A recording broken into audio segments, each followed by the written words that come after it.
Bom dia, pessoal. Estamos aqui, então, para a segunda parte do nosso sábado letivo temático, cujo tema é a Covid-19, né? Tivemos um primeiro momento com a palestra da professora Vânia sobre aspectos biológicos do coronavírus, maneiras de contágio, né? Eu espero que vocês, alunos, tenham anotado aí algumas maneiras de contágio, por exemplo, a respeito do coronavírus, e eu vou começar com a minha apresentação. Vocês estão vendo a minha tela aí?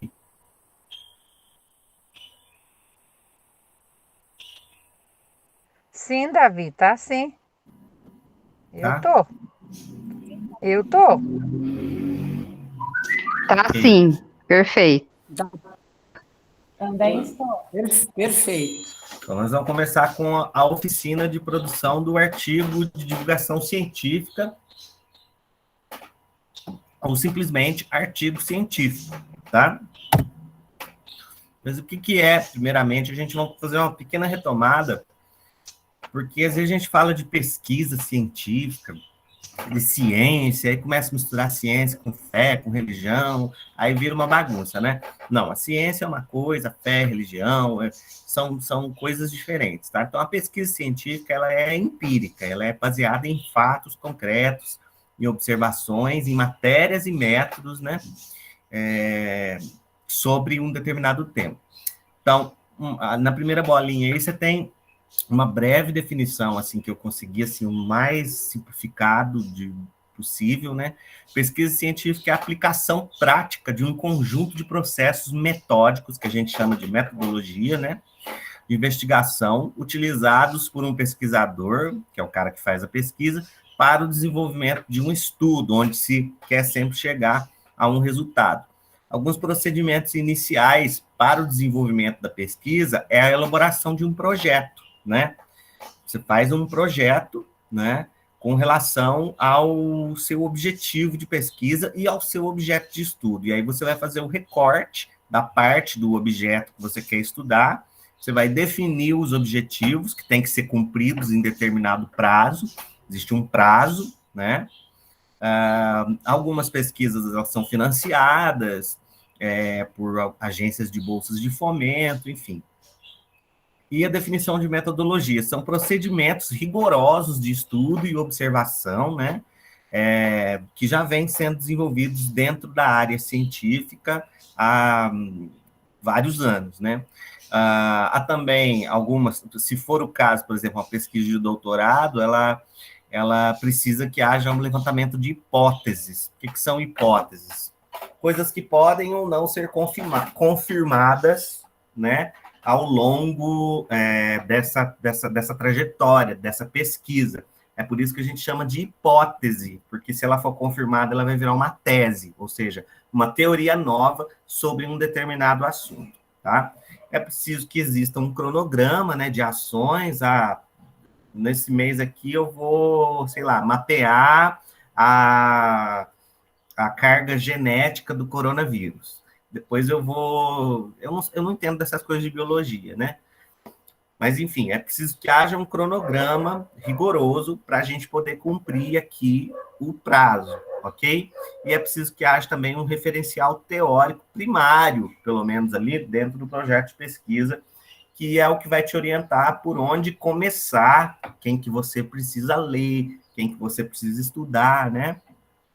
E as revisões, que elas são constantes nesse processo, nesse projeto de pesquisa, né? Conforme o andamento da investigação. Então, ciência é coisa séria, ciência não é achismo, né? Como muita gente pensa, né?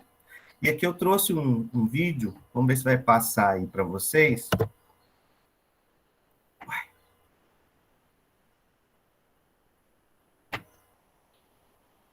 Bem curtinho, tá? Que traz uma definição. Por que não tá? Já sei.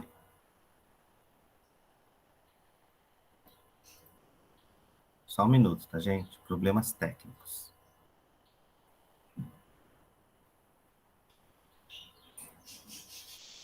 Ok. eu vou colar.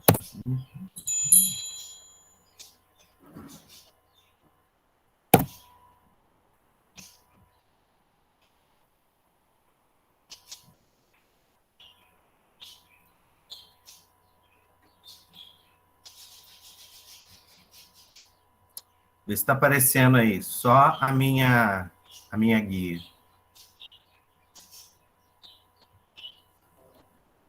Quando falamos de ciência, são inúmeros os caminhos que podemos Está seguir. saindo só? Alguns caminhos acabam sendo mais Assim, seguidos que Gabi. outros. Hoje, nós falaremos de dois: a pesquisa por descoberta e a hipótese. 1. A pesquisa por descoberta. Nesses casos, o cientista se interessa por uma área não muito explorada. A partir daí, dá-se início a uma série de experimentos em busca de dados até que se tenha uma quantidade suficiente para a elaboração de uma hipótese, e então, uma conclusão. Esse tipo de pesquisa é mais comum do que você imagina. As pesquisas por descobertas são mais frequentes nas áreas como arqueologia, paleontologia e astronomia. 2. Pesquisa direcionada por hipótese. Tudo começa com uma ideia. A partir dessa ideia, o pesquisador começa a pensar em uma hipótese, se baseando em um padrão que já foi observado anteriormente. A partir disso é que os experimentos vão acontecer. Os experimentos vão tentar provar a hipótese proposta pelo cientista. Nem sempre eles dão certo. Se o experimento não der certo de primeira, o que na verdade é muito provável, o pesquisador pode escolher entre alterar sua hipótese ou o seu experimento. E assim, cria-se um ciclo de adequação. Thomas Edison, por exemplo, criou muitos protótipos da lâmpada que falharam antes de chegar a uma versão que funcionasse. E quando perguntaram para ele como foi errar tantas vezes, ele disse: "Eu não errei 1000 vezes, eu aprendi 1000 formas de como não fazer uma lâmpada." Um outro exemplo disso é o experimento de Miller, que simulou a atmosfera primitiva. Mesmo partindo de uma área desconhecida e misteriosa, Miller formulou uma hipótese de como seria a atmosfera no início dos tempos. A partir disso, ele tentou várias e várias vezes construir um experimento que se adequasse à sua hipótese. Seu experimento teve diversas versões, antes que chegasse a uma versão final em 1952. A questão é que a ciência depende muito de investimentos. E no mundo capitalista, investimentos só vêm daqueles que possuem dinheiro. Para aceitarem financiar algo, os investidores precisam ser convencidos de que a pesquisa trará algum tipo de benefício. O grande problema é que pesquisas de descobertas teriam que receber investimento antes de ter uma hipótese, o que oferece grandes riscos ao investidor, seja ele público ou privado. Já as direcionadas por hipótese recebem o dinheiro depois que é apresentada a hipótese, e o risco de que a pesquisa não chegue a lugar algum é bem menor. O que poucos percebem é que toda hipótese provém da observação de algum padrão ou trabalho anterior, que por sua vez teve em algum momento da experimentação a análise de dados. Esse trabalho anterior pode não ter nada a ver com o trabalho do cientista que o lê, mas por causa de dados que já foram apresentados, o cientista vive novas experiências e só então uma hipótese é criada em cima do que já foi levantado pelos dados. É o trabalho em conjunto das descobertas e das hipóteses, que juntas movem a ciência. Um ótimo exemplo para a parceria entre pesquisa de descoberta e a direcionada por hipótese é o famoso caso da penicilina. Alexander Fleming não tinha uma hipótese em relação à criação de algo que matasse bactérias. Na verdade, foi tudo quase que um acidente. Fleming saiu de férias e deixou algumas placas de cultura de micro-organismos em seu laboratório. E quando voltou, uma delas havia sido contaminada por fungos. Assim, ele descobriu que os fungos produziam substâncias capazes de matar bactérias. Surgiu assim nosso primeiro antibiótico, por acidente. Nenhum caminho é melhor ou pior que o outro. Se formos pensar, tudo que foi feito em benefício da ciência tem valor inestimável para o desenvolvimento da vida. E, na verdade, o melhor caminho é aquele que sirva para a sua pesquisa. Nosso melhor caminho é a cooperação dos trabalhos. E o melhor prêmio é a evolução ética e consciente da ciência.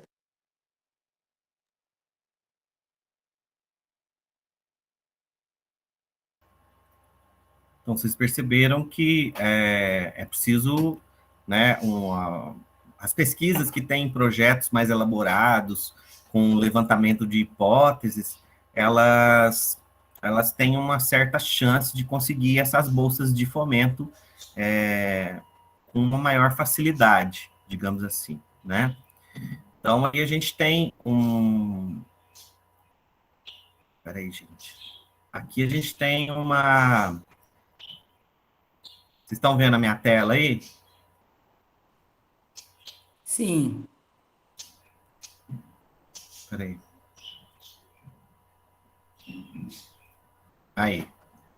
Aqui a gente tem uma definição básica do que é pesquisa, né? E de quais os procedimentos a gente utiliza para ela, para desenvolver a pesquisa, né?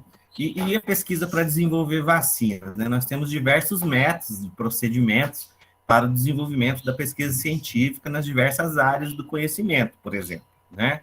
A definição do objeto de pesquisa, né? Ou seja, o que eu vou pesquisar? Vou falar da minha área aqui, por exemplo, na literatura. Eu vou pesquisar, sei lá, o papel da mulher, a representação da mulher no século XVIII, com a industrialização e tal, a Revolução Industrial, na literatura inglesa, né? Nas representações do autor X e Y.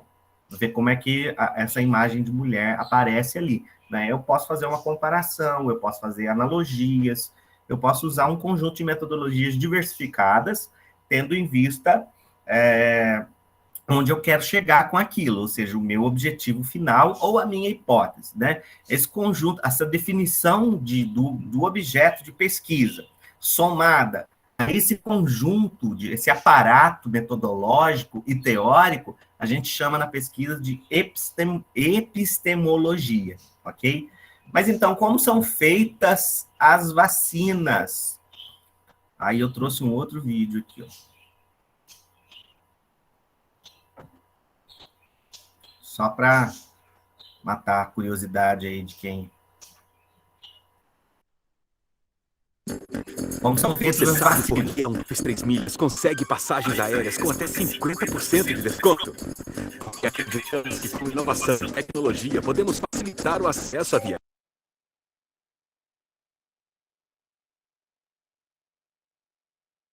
Você sabia que o nome vacina vem de vaca?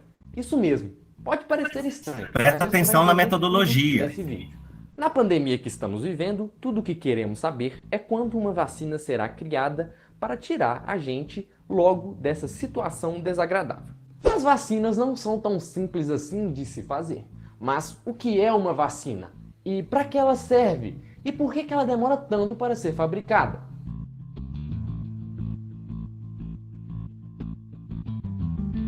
As primeiras vacinas surgiram no século XVIII. Edward Jenner descobriu a vacina para a varíola há muito tempo atrás.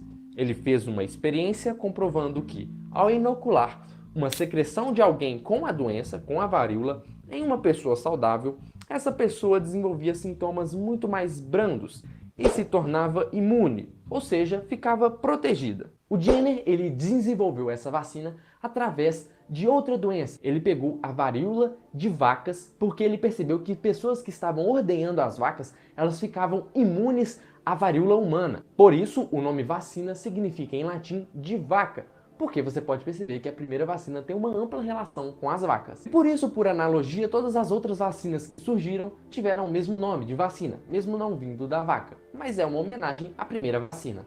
E aí você já deve ter percebido o que as vacinas fazem. Nós chamamos isso de imunidade de memória. É como se nós colocássemos partes do agente que faz mal à pessoa, de modo que a pessoa não fique doente, mas ela desenvolva uma imunidade de memória. Assim, caso o agente do mal apareça de verdade e não na forma de uma vacina, o nosso corpo já estará preparado, porque ele já vai identificar facilmente qual o agente causador.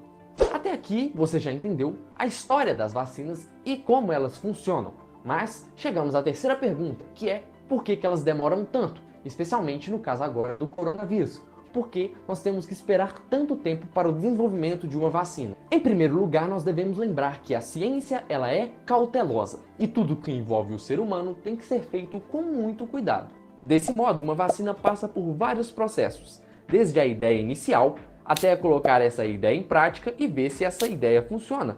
E para isso nós temos que fazer vários testes, tanto em animais como em seres humanos. A princípio, os testes envolvem animais, depois vão para os seres humanos, e os testes em seres humanos, eles vão de um pequeno grupo de seres humanos, e se tudo der certo, eles vão aumentando o grupo até comprovar que a vacina realmente funciona. E todo esse processo que eu falei pode demorar muito tempo e também demanda muito dinheiro. Além disso, você pode perceber que existem várias fases, e mesmo se tudo der certo, isso demoraria um bom tempo. E geralmente acontece das coisas darem errado e eles têm que voltar atrás e ver o que está dando errado para consertar a vacina. Ou então partir para uma nova ideia e começar tudo de novo. Como você pode ver, todo esse processo demora um trabalhão e demanda muito pessoal capacitado e muito dinheiro. E, até então, as vacinas mais rápidas já desenvolvidas pelos seres humanos demoraram em média 4 a 5 anos. E, na realidade, essa demora costuma ser de até 10 anos, como normalmente acontece. A única que quebrou mais ou menos esse paradigma foi a vacina do Ebola, que demorou entre 4 e 5 anos para ficar pronta. Mas agora, no caso do SARS-CoV-2, nós podemos bater esse recorde e ter essa vacina em poucos meses. E isso seria ótimo. E por que a vacina do SARS-CoV-2 pode bater esse recorde? Primeiro, que há um interesse global no desenvolvimento dessa vacina. E existem cooperações internacionais de centros de pesquisa, de pesquisadores, de instituições e até de governos para o desenvolvimento dessa vacina. E além disso, o pessoal está injetando muito dinheiro e tem muita gente capacitada trabalhando nisso quase o dia inteiro. É como se fosse uma maratona. Existem agora centenas de ideias de vacina e algumas dezenas já estão sendo testadas em seres humanos. Ou seja, algumas vacinas vão cruzar essa linha de chegada e, portanto, nós poderemos ter essa vacina muito em breve, talvez já no início do ano que vem. E agora você deve estar se perguntando como essas vacinas vão atuar. E eu fiz umas pequenas animações aqui que vão explicar mais ou menos as abordagens que os cientistas estão usando para desenvolver essa vacina para o SARS-CoV-2. E você vai ver que é tudo muito interessante e você vai entender por que isso demora tanto. Porque demanda muito pessoal capacitado e muita tecnologia. Uma abordagem já usada por anos em vacinas para vírus é colocar o vírus de uma forma que ele esteja inativado, ou seja, ele não está vivo e, portanto, o corpo humano já identifica aquilo como um corpo estranho e desenvolve uma imunidade de memória, ou então você coloca um vírus atenuado. Ele ainda está vivo, mas ele tem uma menor capacidade de se replicar e também se desenvolve essa imunidade de memória. O bom dessas vacinas é que existem várias vacinas que já são usadas dessa maneira, como por exemplo a vacina para o pólio. E elas desenvolvem uma boa imunidade de memória. E também várias empresas já estão na fase de testes clínicos em seres humanos. Desse modo, em poucos meses nós podemos ter o desenvolvimento desse tipo de vacina para o SARS-CoV-2. Não é uma boa notícia? Essas são as tecnologias assim que nós já usamos há bastante tempo, mas atualmente há vários grupos de pesquisa usando coisas revolucionárias e coisas bastante atuais para o desenvolvimento dessa vacina, como por exemplo, vacinas baseadas em proteínas. Você pega uma proteína específica do vírus e inocula nos seres humanos, de modo que o corpo identifique aquilo como estranho e quando o vírus entrar na pessoa, ele já vai perceber que aquela proteína que ele recebeu anteriormente da vacina também está presente no vírus, então ele pode assim combatê-lo.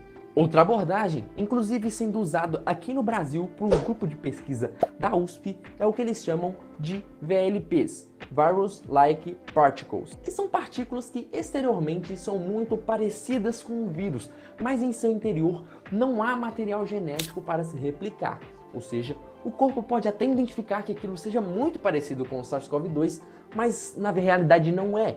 E isso é bastante legal. E isso permite ao corpo montar essa estrutura de proteção para quando o vírus realmente entrar. Outra técnica muito atual que eles estão usando atualmente é o que eles chamam de vetores virais. Essa técnica consiste no quê? É uma modificação genética de um vírus já conhecido, como por exemplo o vírus do sarampo ou o adenovírus, para que esse vírus geneticamente modificado ele possa expressar e produzir proteínas do novo coronavírus no organismo humano. Assim, esses vetores virais eles não vão causar a doença em si, mas poderiam induzir uma resposta do sistema imune, porque eles estão expressando umas proteínas muito específicas do novo coronavírus. E caso essa pessoa venha a ser infectada realmente pelo SARS-CoV-2, a pessoa já vai ter tido esse contato com essas proteínas específicas. Outra abordagem muito tecnológica e atualmente usada é o processo de imunização via DNA e RNA mensageiro. O nome pode parecer estranho e complicado, mas a gente já explicou isso nesse vídeo aqui, sobre o que é o DNA. E caso vocês queiram assistir, é só vocês clicarem aqui nos cards e também no primeiro comentário aqui embaixo. O DNA e o RNA mensageiros, eles seriam como se fossem instruções genéticas, que são colocadas dentro das células humanas. Por fim, depois de todo esse processo que parece complicado, eles vão fazer o quê? Eles vão traduzir proteínas virais que posteriormente serão apresentadas ao sistema imune. Nesse tipo de abordagem, apenas algumas proteínas específicas do vírus são produzidas, e não o vírus em sua totalidade. Essa tecnologia é bastante segura e de fácil desenvolvimento, mas ainda não existem vacinas licenciadas que utilizam esse tipo de abordagem. Muito obrigado por ter assistido esse vídeo até aqui, e se você gostou desse conteúdo, por favor, se inscreva no canal e ative o sininho para receber as notificações de próximos vídeos. Muito legal. E aí, gente, perfeito, né? Vocês prestaram atenção na metodologia, como é feito, né? A última lá do DNA, RNA mensageiro, são epistemologias isso, tá? Ou seja, um objeto de pesquisa, né, específico, que é o coronavírus, né? E buscando ali meios e maneiras, procedimentos, essa seria a palavra correta, para buscar uma vacina que não deixe que o vírus se desenvolva no nosso corpo a ponto de provocar aqueles casos mais graves, mais sérios, né, que levam a pessoa a ser entubada, como a Vânia falou, né? Então, aqui, após a conclusão de uma determinada pesquisa, ou durante o seu desenvolvimento, agora a gente vai entrar no texto, né? Porque todos esses procedimentos, todos esses... tudo que o cientista faz para descobrir determinada coisa, os procedimentos, o desenvolvimento da pesquisa, geralmente eles são divulgados, né? Resultados, observações, cálculos, descobertas, eles devem ser divulgados no que a gente chama de comunidade acadêmica, né? Mas como é feita essa divulgação? A gente tem várias maneiras, né? Mas nessa oficina a gente vai abordar apenas uma delas, que é o gênero textual em foco, que é o artigo de divulgação científica ou simplesmente artigo científico, ok? Qual que é a definição de artigo científico? Basicamente, o gênero é o seguinte: artigo científico é uma publicação acadêmica de autoria declarada, ou seja, você tem ali um cientista, que é o autor, você pode ter coautores, 2, 3, 4, tanto faz. Pode ser uma equipe toda, né?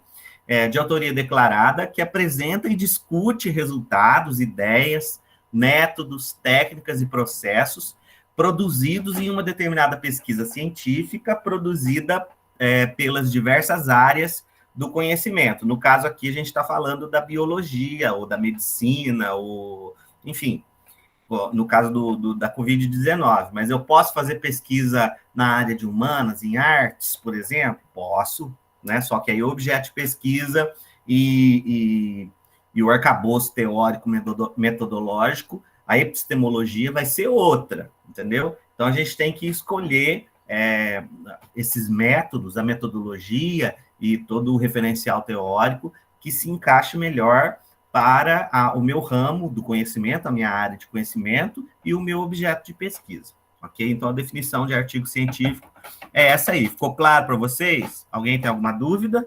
Muito legal, muito bom. Ok, então vou passar. E o artigo de divulgação científica, ele está previsto na BNCC, né, que é a Base Nacional Comum Curricular, numa das habilidades para ser desenvolvido com alunos do ensino fundamental, né, já despertando esse interesse para a questão da ciência. Acho que o Jacó aí comentou no chat sobre a questão que ele queria ser cientista, mas que ele está vendo agora que isso é muito difícil. Não é, Jacó? Não é. Por quê? Quando você tem domínio sobre um determinado assunto e você lê bastante, você começa a questionar, opa, peraí, mas quer ver? Vou citar um exemplo aqui. Eu trabalho com literatura e com cinema, tá? Alguns filmes, eles são voltados não só esteticamente, como ideologicamente, a serviço de pessoas que estão no poder ou na política, ou seja, eles são instrumentos de divulgação de ideologias de determinados países, de determinados lugares. Então, você pode pesquisar isso, o que é que esse filme, essa obra, esse livro, enfim, está divulgando ali nesse sentido, ok? Então, vamos ver aqui qual que é essa habilidade. As habilidades mais gerais envolvem o domínio contextualizado de gêneros com apresentação oral, palestra, mesa redonda, tudo isso tem que ser trabalhado. Debate e o artigo de divulgação científica, artigo de opinião, ensaio, reportagem de divulgação científica, que já é mais direta, né? Texto didático, lembrando que o artigo de divulgação científica ele tem que ser bem didático também, tá? Infográfico, esquemas, relatório, relato multimediático de campo, documentário, enfim, uma série de gêneros com base na ciência. A gente tem um campo específico de base científica aqui na BNCC. Eu não vou ler tudo, não, para não ficar cansativo, tá? E ainda sobre retomando aqui o gênero, o artigo de divulgação científica, nós temos algumas características bem básicas dele. O que ele apresenta, ou deveria apresentar? Ele tem que se pautar dentro da linguagem formal, né? Ou seja, a linguagem que está de acordo ali com as normas estabelecidas pela gramática da língua portuguesa, se ele for escrito em língua portuguesa, tá? Ele tem que optar pela impessoalidade. Então, você vai mexer ali nos verbos, você vai estabelecer a impessoalidade nos verbos. Eu vou mostrar isso nos textos, nos exemplos de textos que eu trago aqui para vocês, como isso acontece, tá? Ele não pode ter rodeios, você ficar fazendo firula, rodando, falando sobre a mesma coisa, ser prolixo, né? Tem que ir direto ao ponto, ou seja, este trabalho tem por objetivo verificar quais são os procedimentos de profilaxia, que fala, Vânia? Oi, Davi, isso, profilaxia. Profilaxia, ou prevenção contra o É a coronavírus. mesma coisa. Né? Para isso, vamos utilizar a teoria A, B e C, né? Pretendendo chegar a um determinado objetivo D. Pronto, ali você já tem a introdução do seu artigo científico, depois é só desenvolver e concluir. É muito fácil, é muito fácil. Linguagem econômica, porque se você já tem uma linguagem sem rodeios aqui, né?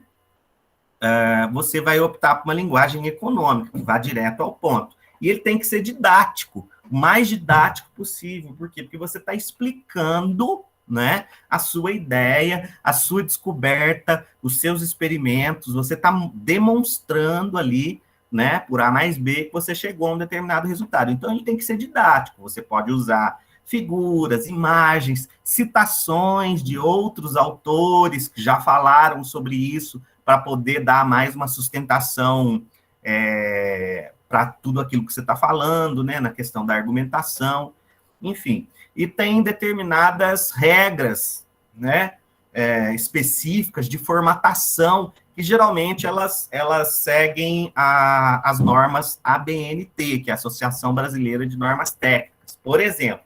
Mas existem outras normas, como, por exemplo, o método Chicago, etc. Mas a mais comum para nós aqui é a ABNT. Então, essas são algumas características do gênero textual, tá? Por enquanto, eu estou só introduzindo, depois a gente vai partir para mão na massa mesmo, tá? E como fazer? É muito simples. Agora nós vamos começar a oficina de produção textual, tá? O primeiro passo, lembra que eu falei na apresentação da Vânia? Quais são os alunos que estão aí? É o Jacó e a Isabela?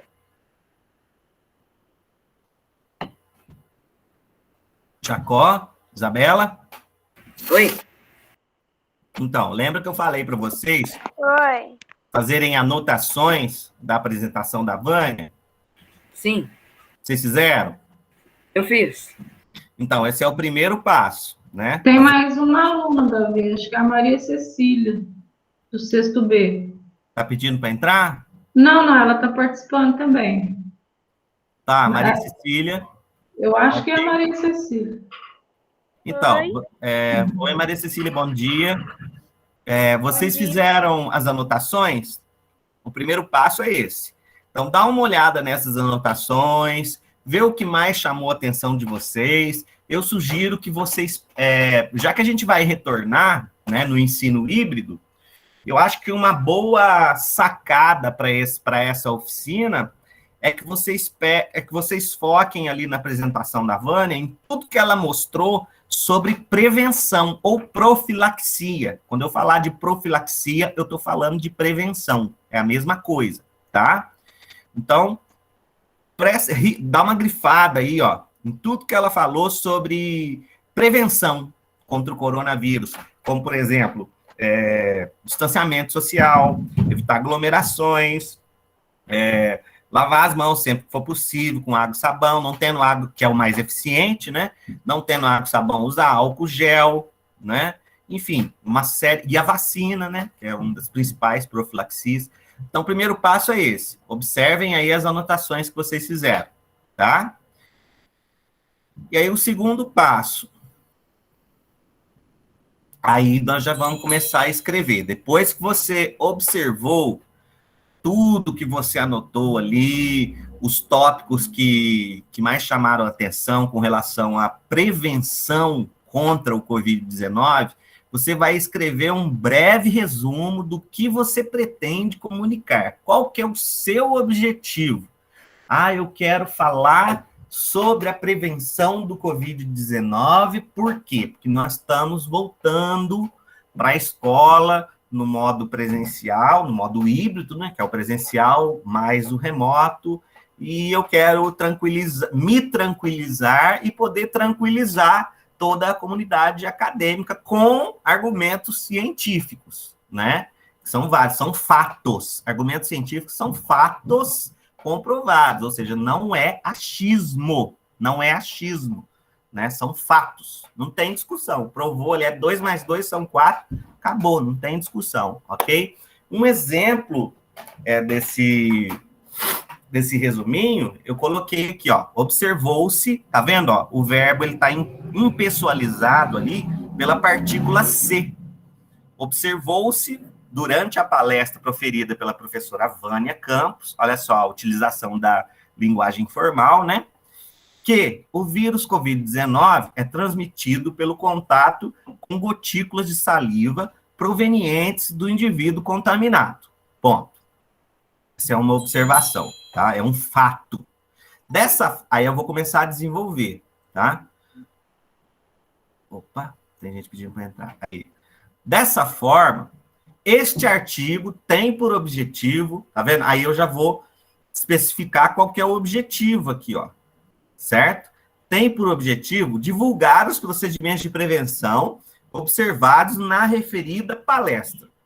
Aí você vai enumerar esses procedimentos, cada um num parágrafo, dentro do desenvolvimento do texto. Você vai falar, sei lá, eu vou falar sobre 3 procedimentos: a vacina, o distanciamento social, né, e aglomeração, evitar aglomeração e higienização das mãos. Vou falar sobre esses 3. Então, o seu desenvolvimento ele vai ter 3 parágrafos, além da introdução, que é o primeiro, e da conclusão, ou considerações finais, que é o último parágrafo. Ficou entendido até aqui ou está muito difícil? Eu estou entendendo.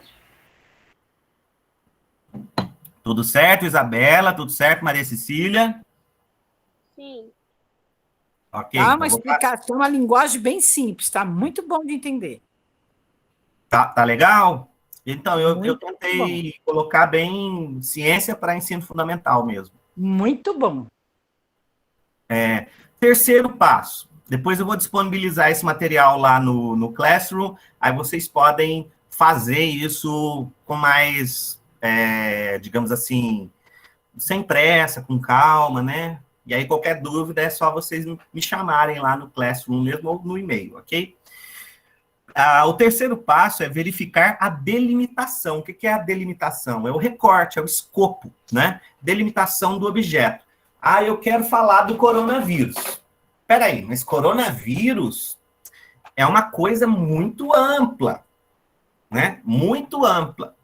Eu preciso escolher um ponto específico ali. Então, eu sugiro que vocês escolham a profilaxia. É um ponto específico, né, de objeto. Lembra da epistemologia? O objeto mais todos os procedimentos e metodologias de pesquisa.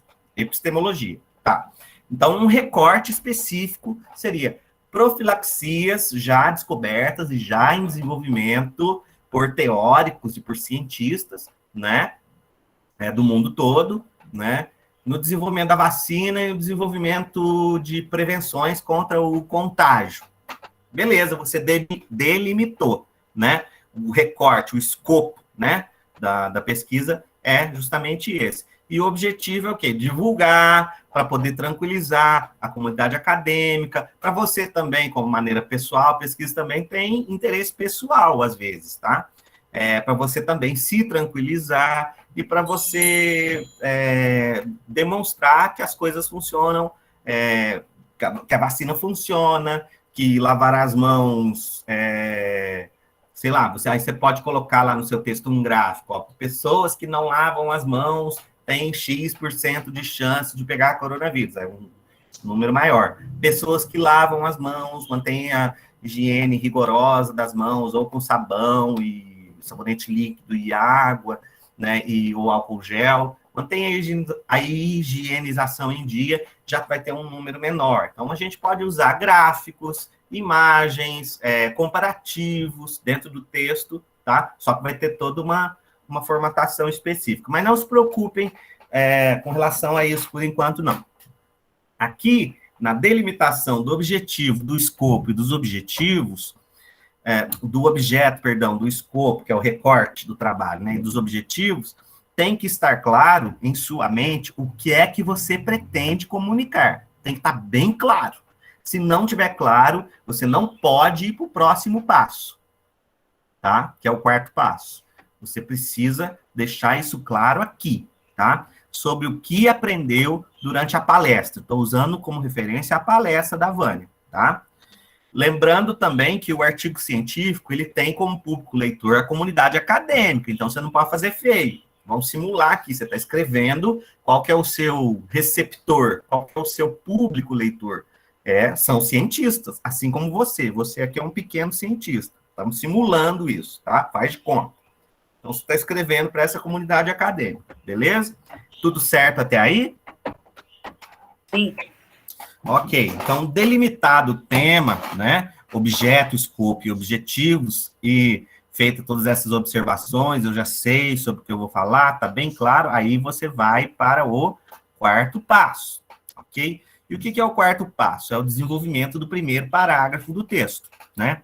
Sobre o que falará, né? Com que objetivo você vai falar sobre aquilo, né? Por que você vai falar sobre aquilo, qual que é a justificativa. Existe alguma contribuição para a área de conhecimento específica que você está trazendo? É uma coisa nova? Ou é só uma revisão de literatura, uma revisão de teorias que já existem, uma atualização? Porque existe, sim. Você tem ali artigos de divulgação científica que eles fazem apenas geralmente são os TCCs, trabalhos de conclusão de curso, de graduação, eles fazem apenas um recorte, um escopo epistemológico, recortando apenas alguns autores, né? Vamos supor, está falando sobre o pré-modernismo na literatura. Estou usando aqui exemplo da minha área, tá? O pré-modernismo na literatura, então você vai usar ali, sei lá, Antônio Cândido, uma série de autores que falaram sobre esse recorte específico, né, esse escopo específico, da área de conhecimento, para poder fazer uma revisão da literatura, uma discussão. Você vai fazer uma discussão, certo? E vai expor aquilo num artigo ou numa monografia, que é um outro gênero textual de divulgação científica. Já, por exemplo, no mestrado, quando você vai fazer um mestrado, aí você já tem que apresentar um projeto já com um objetivo bem claro, metodologia bem clara, delimitação, prazos, né, a serem cumpridos, hipóteses, se tiver hipótese, melhor ainda, porque o seu mestrado pode virar um doutorado, entendeu? Enfim, aí já vai ficando mais complicado. Então, vamos voltar aqui para o que a gente está falando. Então, sobre o que eu vou falar? Tem que estar lá no primeiro parágrafo, tá? Qual que é o meu objetivo e a minha justificativa? Tem que estar lá bem claro no meu primeiro parágrafo. Existe contribuição? Sim ou não? Tem que estar lá no meu parágrafo. Qual que é a metodologia que eu vou usar? Tem que estar lá no meu primeiro parágrafo. Nossa, mas é muita coisa para colocar no primeiro parágrafo, professor. O primeiro parágrafo vai ficar com 20 linhas. Não, porque você vai usar linguagem econômica, linguagem formal, mas linguagem econômica, sem rodeios, e vai direto ao ponto. Quer ver? Exemplo de primeiro parágrafo. Não é para copiar, não, tá, gente? Então, a divisão do gênero textual é essa aqui. Introdução, que é o primeiro parágrafo. Desenvolvimento. Vocês façam aí 3 parágrafos. Um para cada procedimento de prevenção, né? E uma conclusão. Mas voltando aqui, na introdução. Um exemplo de introdução. Olha lá. A presente pesquisa tem por objetivo... Olha lá, ó, tá vendo? Amarelinho? Agora eu vou falar qual que é o meu objetivo. Qual que é o objetivo? Divulgar determinados procedimentos de prevenção contra o vírus Covid-19. Ponto. Para tanto, aí eu vou falar da metodologia agora. Eu já falei qual que é o meu objetivo. Então, já está recortado, o meu escopo está ali, o meu objetivo está ali, o meu recorte já está ali subentendido. Agora eu vou falar ali, depois do ponto, no para tanto, qual que é o método de pesquisa que eu vou usar. Para tanto, utilizar-se-á, aí você usa a mesóclise, né, que é uma colocação pronominal também de impessoalidade, né, utilizar-se-á o método dedutivo, ou seja, você vai observando situações e vai deduzindo a partir daquela observação conclusões, ou pré-conclusões, ou algumas considerações. Então, para tanto, utilizar-se-á o método dedutivo, aí você explica melhor, partindo de premissas, ou seja, de coisas, né, de fatos observados na palestra proferida pela professora Vânia Campos. Vamos supor que ela fosse uma doutora nesse assunto e tal, então você está usando ela como teórico para poder embasar a sua pesquisa. Bem como de pesquisas clínicas sobre o supracitado tema. Aí, ó, quantas linhas deu isso aí? 5 linhas. Você falou do seu objetivo, você falou do seu recorte do objeto, ou seja, do escopo, você falou da sua metodologia, você explicou a sua metodologia e você já acenou para algum referencial teórico que é, no caso, a doutora Vânia Campos, né? Que vai... Oba! Peraí. que vai dar um amparo teórico para tudo aquilo que você vai discutir. Ficou claro até aí, gente? Eu estou falando muito alto? Não. Não está claro? Não, Davi, está muito bom. Não, tá claro, mas eu tô assim, falando que a Marcia tá alta. Espera aí, um só de cada vez. Tá difícil? Não. Tá. Tá difícil? Davi, assim, Não, tá é a ótimo. famosa interdisciplinaridade, né? Quando a Exatamente. gente começa a usar um pouquinho de... Porque, para mim... Porque a escola é bom que os alunos vão começando a aprender que a escola não é para ir lá fazer caderninho de caligrafia, não, igual muitos professores faziam quando eu era aluno. Você fez uma palestra aí brilhante, né, apresentando como que funciona o vírus dentro do corpo humano, tal, como a doença evolui, alguns movimentos de profilaxia, de prevenção, e agora eu venho introduzindo o artigo de divulgação Então, é aí que eu vejo, Davi, a dificuldade maior, porque para mim aquilo foi fácil, porque é uma coisa que eu trabalho mais comigo. Agora, qual que é o X da questão? Qual que é o X da questão? O aluno, ele começa a entender Para que serve a escola? Isso! Olha, eu vou Né? te falar. Esse sábado letivo eu vou te falar. A Eu escola queria serve que para isso. É uma precisava ter pena, no é mínimo uma pena que 50 quando alunos. é uma pena que quando a gente chega na escola, a gente tenha lá só o quadro e o giz para a gente usar, né? Então eu tenho que ir à pedra. Eu acho que aquilo lá é uma pedra do Paleolítico, né? Eu tenho que ir à pedra e escrever no giz. Não tem recurso, entendeu? Aqui eu tenho recursos para poder desenvolver realmente projetos nesse sentido, eficientes da questão da educação. Mas voltando Graças à tecnologia, né, Davi? Isso está ajudando. Exatamente. O que eu lamento é falta de alunos nesse sábado letivo. Né? A gente podia levar mais, em vez de sábado, segundas, mas fica gravado, né? Depois eles assistem. Tudo bem. Tá. Então, Mas vamos lá. falta de vontade de buscar, entendeu? Isso eu lamento. Só recapitulando aqui, então. Esse é um exemplo, tá, gente?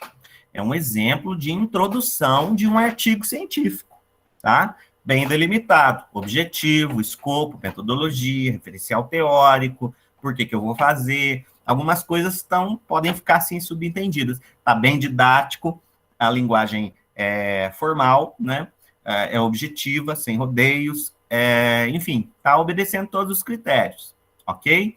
Vou passar para o próximo aqui, que é o quinto passo. Aí, no quinto passo, nós vamos já começar a pensar no desenvolvimento, né? Como que vai ser os meus parágrafos, lembra, meus 3 parágrafos de desenvolvimento. Eu tenho que ordenar os itens. Se a gente está falando de profilaxia, de prevenção, o que você considera mais importante? Vacina, vou escolher 3 itens aqui. A vacinação, o distanciamento social e evitar aglomeração e a higienização das mãos. O que vocês consideram mais importante? Aí vocês vão enumerar. Eu considero esse aqui é o número 1, esse aqui é o número 2, esse aqui é o número 3. Essa é a minha ordem de prioridades. Escolher prioridades, tá? Aí você vai ordenar esses itens. Cada item que você ordenou, ele vai virar um parágrafo. Um parágrafo já explicando melhor como é que funciona ali aquele ponto específico de prevenção. Então, você vai... Nada de achismo. Eu acho que... não pode ter ali na escrita, tá? Eu acho que lavar as mãos previne... Não. Nada de achismo. Ciência é fato. Fato observado através de procedimentos empíricos. Ou seja, enumerar somente fatos e procedimentos observados na palestra, ok? Ciência não é matemática. Não, ciência é matemática. 2 mais 2 é 4. Exata. É exata. Apesar de que a ciência aplicada a áreas de conhecimento que não são exatas, elas usam metodologias exatas para explicar aquilo que às vezes envolve o emocional e aí não dá conta, entendeu? É por isso que a ciência, a própria epistemologia, ela passa por momentos de revisão no campo da área filosófica. Porque entendeu? A matemática, é isso que você está falando, a matemática, você prova que 2 mais 2 é 4. Mas a matemática, ela é racional, né? Agora, se você for pensar, assim, 2 mais 2 são 4, né? Porque você está calculando na base 10. Se você mudar de base, já não vai ser mais 4. Davi, não começa a complicar, pelo amor de Deus. Não, então vamos voltar, entendeu? Então vamos voltar aqui. Deu para entender até aí, gente? Deu. Sim. Ok. Então, lembra disso, tá? Enumerar somente fatos, nada de achismos, e os procedimentos de prevenção observados. Agora, um exemplo de desenvolvimento. Aqui, ó. Observou-se, lá, tá vendo? Ó, em pessoalidade. Observou-se em estudos clínicos, ou na palestra, né, lá, consoante Campos 2021. Aqui eu estou fazendo uma citação, ó. Campos 2021, né? Que uma das maneiras mais eficazes de prevenir a infecção pelo Covid-19 é o ato de lavar as mãos com água e sabão dando especial atenção para os seguintes procedimentos. Aí eu vou explicar os procedimentos, olha lá. 1. Abrir a válvula de escoamento de água. 2. Utilizar sabonete líquido com X% de detergente. Isso aqui é só um exemplo, tá, gente? 3. Friccionar as mãos, uma contra a outra, né? Esqueci de colocar ali. De tal e tal forma, né? 4.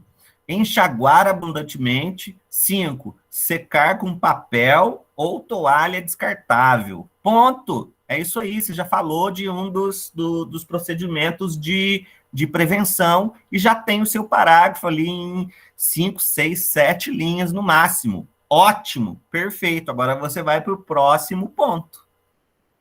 Daqueles 3 que você observou e daqueles 3 que você já colocou em ordem de prioridades. Esse é o seu desenvolvimento. Tudo bem até aí? Sim. Oi? Oi? Oi. Alô, aluninhos? Oi. Então, qual é o procedimento, aqui nesse parágrafo de desenvolvimento, qual é o procedimento de prevenção que eu estou explicando, didaticamente, porque é um artigo científico?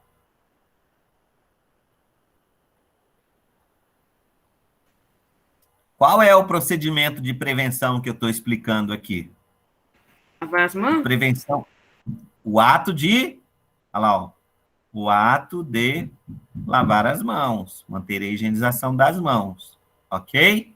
Muito bem. Deixa eu ver se eu consigo abrir um marcador aqui. Aqui, ó. Olha lá, ó. O ato de lavar as mãos. Ok? Prefiro esse aqui. Só um minuto, gente. Ok. Aqui, ó. O ato de lavar as mãos. Está lá especificado, bonitinho. Depois eu vou fazendo as especificações e as orientações convenientes para aquele parágrafo, ok? Muito bem. Eu tenho aqui a palestra, né? Olha lá, ó. Conforme, consoante quer dizer conforme, ou de acordo, segundo o que a professora Vânia falou, eu fiz a citação aqui, ó, o sobrenome e o ano de publicação. Se for impresso, eu coloco uma vírgula aqui e a página, ok? Muito bem. O desenvolvimento tem que ter especial atenção nisso, porque o desenvolvimento do texto, tá? Ele é a principal parte do artigo, tá? Tem que ser feito com muito carinho, com muita observação ali, tá? Então, escolham 3 pontos para delimitar aí de prevenção e desenvolvam esse texto, tá? Lembre-se que é um primeiro artigo, é um primeiro esboço, não precisa estar perfeito, mas deem o melhor de si, e os melhores vão ser publicados, né, na nossa revista anual do Projeto Aluno Autor, tá? E o 6º passo, lembrando que você não pode... eu tô lá no 5º passo, mas eu não terminei o 5º passo, eu já quero fazer o 6º passo. Não pode. Você tem que concluir passo a passo para você ir para o próximo passo, ok? Então, o 6º passo, ele vai falar das considerações finais do seu artigo, ou seja, do último parágrafo, que é a conclusão, né? Aí você tem que ficar ligado nos seguintes tópicos. Qual é o conhecimento obtido no final desse processo? Eu coloquei final, entre aspas, porque é aquilo que eu como pesquisador, né? Sou professor, mas sou pesquisador também. O final desse processo é que não tem final, entendeu? Você acaba fechando, por exemplo, uma tese de mestrado, uma tese de doutorado, e as coisas elas vão se atualizando, e você vai observando coisas que você não observou durante a sua caminhada, e você acaba vendo que você poderia ter falado mais, ou você poderia acrescentar mais. Aí você puxa um adendo ali da sua tese, da sua dissertação, e faz um artigo, publica numa revista, entendeu? Então, nunca tem fim, não tem fim. existe um final, assim, entre aspas, que é para formalizar a coisa, né? Lá, ele fez a tese, ele fez a dissertação, ele fez o TCC. Então, nenhum conhecimento é pronto e inteiramente acabado. Ele deixa sempre pontas soltas para futuramente passar por revisões, né? Tanto é que existem trabalhos acadêmicos que não apresentam hipóteses, eles são apenas revisões do estado da arte, que a gente chama, do estado do objeto de pesquisa naquele determinado momento de espaço-tempo, né, que a gente está observando. Então, você faz uma revisão das teorias e discute sobre elas, apenas isso, né? Aprendi algo com isso? O que eu aprendi sobre essas maneiras de prevenções? Ou eu criei uma nova teoria, né? Você pode aí tentar criar uma nova teoria, tá? Ou apenas agreguei, somei conhecimento a teorias, né, que já existem, já estão aí circulando nas revistas científicas, na comunidade acadêmica. Ok? Tudo bem até aí? Jacó, pessoal, aluninhos, Maria Cecília? Sim. Ok. Tudo bem. E agora, o último passo, para a gente finalizar, né? Já estamos terminando, tá? Como fazer uma boa conclusão, ou considerações finais. Quando é um trabalho assim, sem hipótese, sem tese, eu aconselho colocar lá no final só as considerações finais, porque você não vai fechar, aquilo ali não vai ser o que eu falei no slide anterior. Não é um conhecimento pronto, acabado, né? Ele está sempre disposto ali a receber contribuições e ser ampliado cada vez mais. Pode virar até um livro, né, de divulgação científica. Na conclusão, você vai usar basicamente o que a gente usa no procedimento de escrita de dissertações argumentativas. Ou seja, você vai retomar alguns pontos que você enumerou lá na introdução, né? Fazer um breve resumo, ou apenas citar as coisas que foram trabalhadas no desenvolvimento, né? E fechar. Então, ou seja, você retoma o objetivo, né? Exposto na introdução, com clareza, né? Depois você descreve, né? Não precisa descrever de novo exatamente igual, do jeito que está lá na introdução ou nos parágrafos de desenvolvimento. Você vai dar um resumão, entendeu? Uma nova perspectiva daquele mesmo método, né? Métodos e procedimentos utilizados resumidamente, tá? Resumidamente, tá? E se quiser expor algumas considerações ou fatos sobre os resultados, né, constantes do desenvolvimento. Aqui você não vai apresentar fatos novos. Se você quiser apresentar um fato novo, você abre um novo parágrafo, certo? No campo do desenvolvimento, né? E aí você desenvolve ele ali, para depois você concluir. A conclusão ou considerações finais, ela não admite apresentação de fatos novos, ok? Então, retomar o objetivo exposto na introdução, escrever métodos e procedimentos utilizados resumidamente e expor considerações, fatos sobre os resultados já discutidos no desenvolvimento, ok? Beleza? E aqui é um exemplo de conclusão, olha lá, ó. Portanto, tá vendo esse portanto aqui, ó? Ele é um conectivo, ou seja, uma conjunção com valor conclusivo, ou seja, você está concluindo, né? Você faz o recuo ali do parágrafo, né? Na outra linha, recuo de 1,5 centímetros, parágrafo, portanto, vírgula. Verifica-se que, olha lá, ó, impessoalização do discurso, né? Ou seja, observou-se que, aí é a conclusão, ó.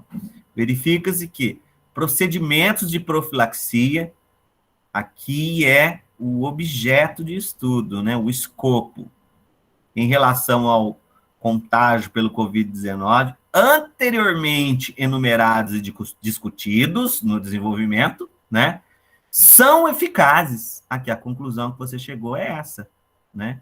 Eles são eficazes. Tá aqui a conclusão, ó.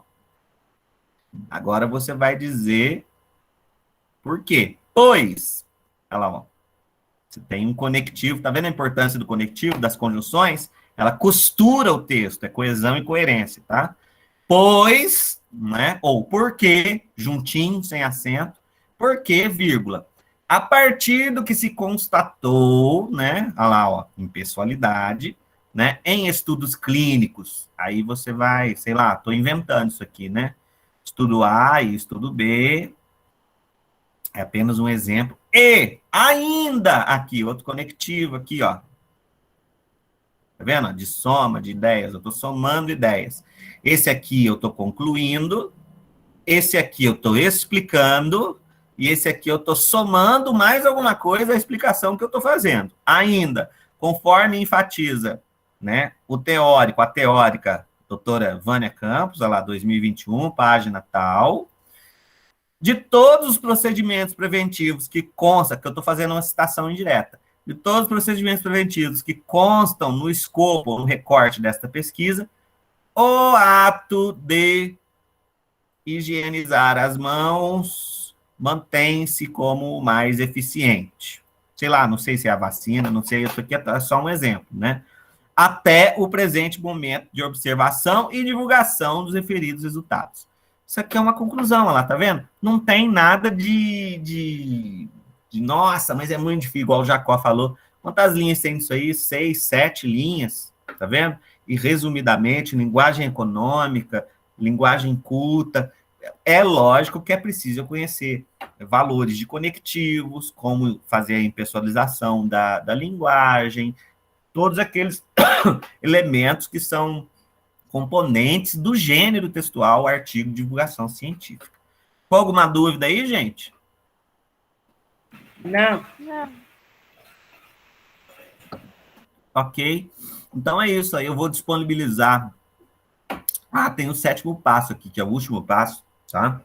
O 7º passo é quando o texto estiver pronto, você vai proceder o quê? A revisão da totalidade do texto, certo? Tá tudo certo, a enumeração tá certa, a elaboração das referências utilizadas, né? Tá certa, né? Sobre referências, nós vamos ter uma aula ou alguma oficina específica para mexer com isso ainda. Então, essas referências aqui vocês esquecem, porque vocês não vão...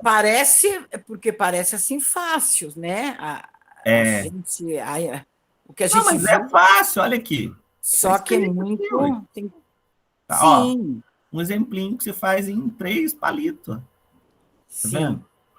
Ó, é fácil, é só observar. Se eles anotaram direitinho, conforme eu orientei, os pontos específicos que você explicou na sua apresentação sobre profilaxia ou prevenção do coronavírus, ou sobre outra, ou qualquer coisa que eles queiram falar do recorte, né, do coronavírus, da sua palestra, é fácil fazer esse recorte e essa escrita, entendeu? O difícil mesmo é, o que eu acho difícil não é o funcionamento do gênero, mas a técnica da escrita, ou seja, como aplicar um conectivo, como aplicar uma linguagem formal, aí já vai depender, aí é a parte que tem que ter a aula presencial do ensino híbrido, entendeu?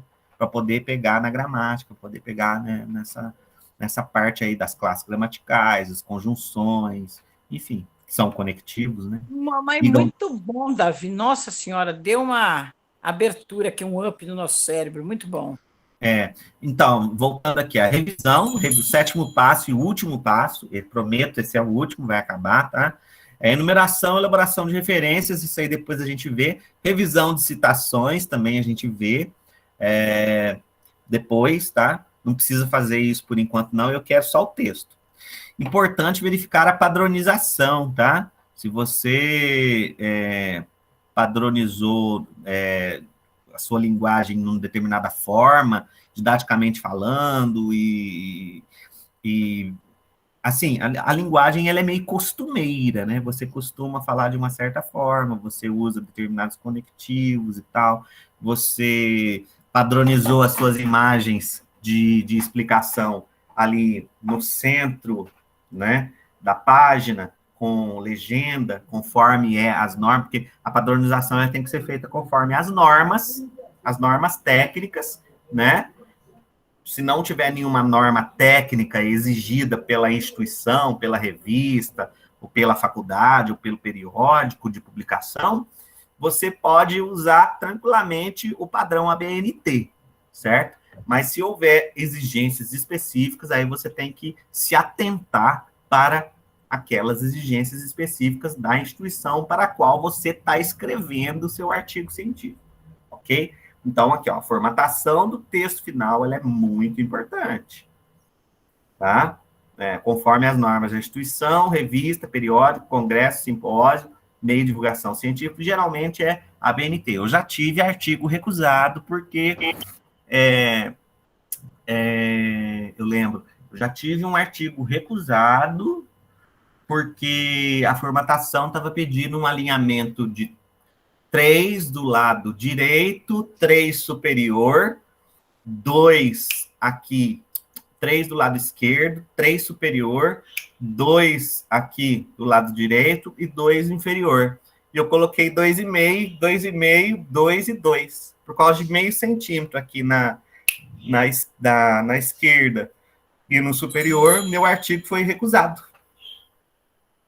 Por causa de formatação, de normas, de padronização, ok? E, por fim, o último item, a última coisa, é pensar num título bem chamativo que desperte o interesse do seu leitor, né? Lembrando que o seu leitor específico são cientistas que estudam também aquela mesma área do conhecimento que você está trabalhando, ok? Então, era isso que eu tinha para passar para vocês, pessoal. Essa é a base teórica, esse é o desafio, é o exercício, está aqui. Eu vou disponibilizar no Classroom, assim que eu finalizar aqui, eu vou disponibilizar no Classroom, e eu quero que vocês botem a mão na massa mesmo e façam, ou me entrega no e-mail, ou entrega lá na escola, ok? Alguém quer comentar alguma coisa? Nós também temos que entregar? Uai, se você quiser. Olha, que eu gostei, hein? E aí, gente, alguém tem alguma dúvida, algum questionamento? Ficou alguma coisa sem entender, aluninhos? Alguém levantou a mão aí, tá vendo? Pode falar.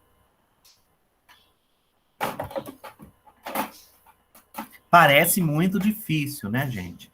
Parece muito difícil a caminhada, desde a construção do projeto, desde o desenvolvimento do texto e tal.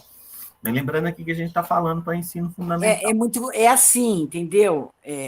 A Aline também disse que vai te mandar. Eu também vou mandar para a Aline. É bom assim, treinar, né? É bom, entendeu, A Aline Davi? está fazendo faculdade, não está? A Aline está. Porque, assim, Então, eu lembro... vai ter que fazer TCC no final, né? Usa essa aula aí. Isso deve que ter eu ia te professor de falar. metodologia lá. Eu lembro quando eu fiz metodologia de ciências Metodologia biológicas. da pesquisa científica. Eu dei essa aula na UENG, quando era SCCP. Aqui era SCCP, né? Mas o que me chateou muito, Davi, nesse TCC, que é monografia, é a mesma coisa, né, Davi? O TCC, ele significa trabalho de conclusão de curso. Ele pode ser uma monografia, ele pode ser um artigo, né? Isso. Depende do que da exigência da instituição. O que me chateia é essa exigência. Eu tinha erros por causa de milímetros na margem. Mas é porque tem que ter uma atenção muito rigorosa na questão da padronização. Aí a gente acaba perdendo a inspiração, você está tão determinada no teu tema. Se você for pensar, Vânia, se você for pensar, eles estão certos. Sabe por quê? Porque o pesquisador, o investigador, ele precisa ser muito criterioso e muito atento. Então, se ele não consegue ser criterioso e atento com simples regras de formatação, como é que ele vai dar conta de uma pesquisa? Nossa, mas a minha pesquisa estava muito boa. Eu só Não, eu o entendo, eu problema entendo. Mas é uma exigência, voltava né? por causa de milímetros da margem. É. Isso, nossa, eu fiquei muito chateada, porque era muito longe, entendeu? Era no Rio de Eu deixei de Janeiro. publicar. É uma revista lá de Portugal, da Ai, Universidade de Coimbra, não aceitaram. Na época do mestrado, isso, né? Aí a Juliana, que era minha parceira de pesquisa, que estava no mesmo tema, um dos mesmos temas que eu, de literatura infantil e literatura comparada, ela acabou indo e eu não fui dessa vez. Mas depois eu fui para a China, que foi muito, assim, abriu muito a minha mente. eu acho que você que ainda trouxe bem o que não- coronavírus para cá, ainda então. bem- Foi você. Ainda bem que não tinha coronavírus nessa época, né? Então é isso, gente. A minha apresentação é essa. Agora eu gostaria de abrir para vocês, se alguém quiser comentar, se alguém quiser, alunos, quiser expor alguma dúvida, para a gente já partir para a finalização aí do nosso sábado letivo. Lembrando que as aulas elas são gravadas. Se você não deu conta de assistir aqui, você pode acessar o Classroom, que vai estar lá disponibilizado bonitinho para todos os alunos, tá? E o material eu vou postar também no Classroom, e aí vocês, não sei depois se a Simone vai imprimir para entregar para quem não tem acesso à internet. A gente vai imprimir sim, para ver se a escola toda faz, né? Isso. E depois, aí vocês entregam ou na escola ou no meu e-mail. Ou entregam para a Aline, que a Aline também está cuidando do projeto aluno-autor. Né? Coitada, a Aline é que nem Bombril, né? 1001 utilidades. Essa é, viu? Então é isso aí, gente. Alguém tem alguma dúvida? Senão eu vou encerrar a gravação aqui para a gente fechar. Olha, eu só tenho a agradecer, sábado muito gostoso. O que é isso? Ah, Aposto que é o Alexandre. eu não vou nem discutir. Agora é sabadão. assim. Sabadão. Vamos continuar estudando sobre os temas, os assuntos, né? E vamos trocar ideias, a gente vai estar lá na escola, vamos trocando ideias. Eu acho que essa troca, essa interdisciplinaridade é muito bom e vamos que vamos. Eu só tenho a agradecer. Ok? Muito obrigado também aí pela paciência de vocês, pela atenção de vocês. E é isso, galera. Vou finalizar a gravação aqui para a gente encerrar. Beijo, gente! Pode partir? Posso partir para Pode. passar aspirador na casa?